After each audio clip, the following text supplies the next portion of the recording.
Hello students, welcome to my YouTube channel tutorial classes by Garima Singh. हम लोग यहाँ पे पढ़ रहे हैं इंजीनियरिंग मैथमेटिक्स 2 और इसमें एकेटी यूनिवर्सिटी का सिलेबस कवर करा रहे हैं और ये बीटेक सेकेंड सेम की मैथ्स है।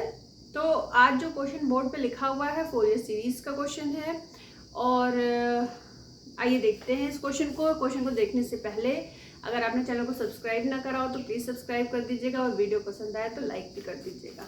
आइए देखते हैं। Find the constant term when fx is equal to 1 plus mod x is expanded in Fourier series in the interval -3 to 3। सबसे पहले हम जान लेते हैं कि जो mod x होता है जब इसको हम बाहर निकालते हैं तो इसका मतलब होता है प्लस माइनस x।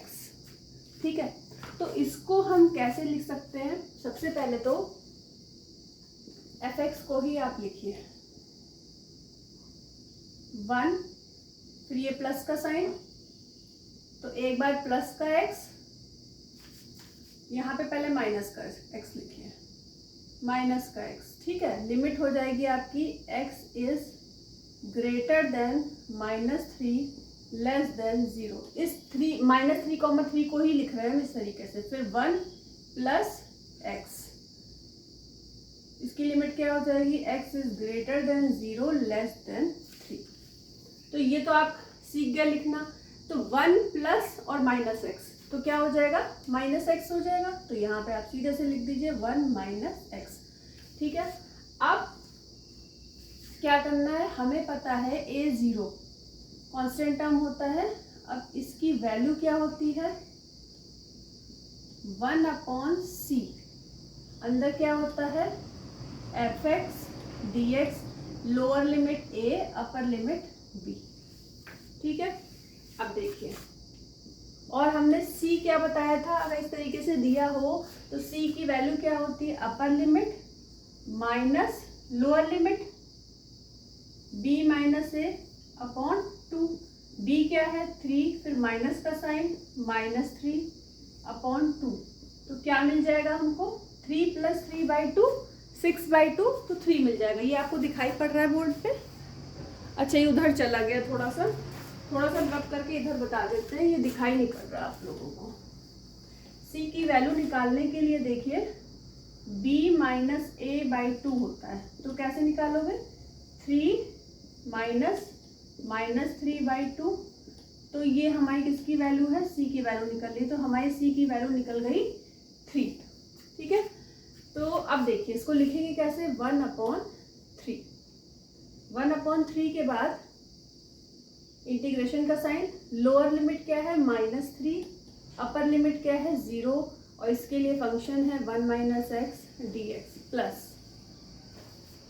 अब लिमिट 0 to 3, फंक्शन क्या है? 1 + x dx। ठीक है, इसी को आपको सॉल्व करना है। तो कैसे होगा? आप लिख लीजिए x - x²/2, इसकी लिमिट हमारी लिख जाएगी -3 से 0 प्लस x + x²/2, इसकी लिमिट हो जाएगी 0 से 3। अब रखिए, जब आप 0 रखोगे तो ये पूरा 0 हो जाएगा। फिर लोअर लिमिट रखने से पहले हमें माइनस का साइन लगाना होता है, उसके बाद हम रखते हैं। अब -3, फिर माइनस का साइन, -3 का स्क्वायर 9/2, ये आ गया, प्लस। अब यहाँ पे अपर लिमिट रखिए, लोअर लिमिट रखने पे 0 हो जाएगा, तो क्या आ जाएगा? 3 + 9/2 आ जाएगा। ठीक है, अब इस माइनस से ये दोनों हमारे क्या हो जाएंगे? प्लस हो जाएगा, तो 3 + 3 क्या आ जाएगा? 6 आ जाएगा। 9/2 + 9/2 18/2, तो 18/2 को हम क्या लिख सकते हैं? 9 लिख सकते हैं। और 9 और 6 क्या हो जाएगा हमारा? 10 11 12 13 14 15 15/3, तो क्या आ गया? 5 मिल गया। तो हमें a0 की वैल्यू क्या मिल गई? 5। लेकिन अब ध्यान से देखिए, बोला क्या गया है? Find the constant term when fx is equal to this is expanded in Fourier series in the interval। तो सबसे पहले आप ये देखो कि आपकी फोरियर सीरीज होती क्या है। fx is equal to a0/2 plus sigma n is equal to 1 to infinity, summation होता है ये an cos n pi x upon c plus sigma n is equal to 1 to infinity bn sine n pi x upon c। अब ये होता है, अगर हम जो है निकालते हैं को, ठीक है, ये होता है। फटाफट इतना नोट डाउन करिए। अब फिर से क्वेश्चन को ध्यान से पढ़िए। Find the constant term when function is expanded in the Fourier series. अब अगर फंक्शन को इस फोरियर सीरीज में आप एक्सपेंड करोगे तो हमारा कांस्टेंट टर्म क्या है, a0/2। तो मतलब क्वेश्चन में a0/2 की वैल्यू पूछी है, a0 की नहीं पूछी है। तो a0/2 की वैल्यू क्या हो जाएगी, 5/2। तो आंसर क्या है आपका 5/2। इस क्वेश्चन का आंसर क्या है 5/2।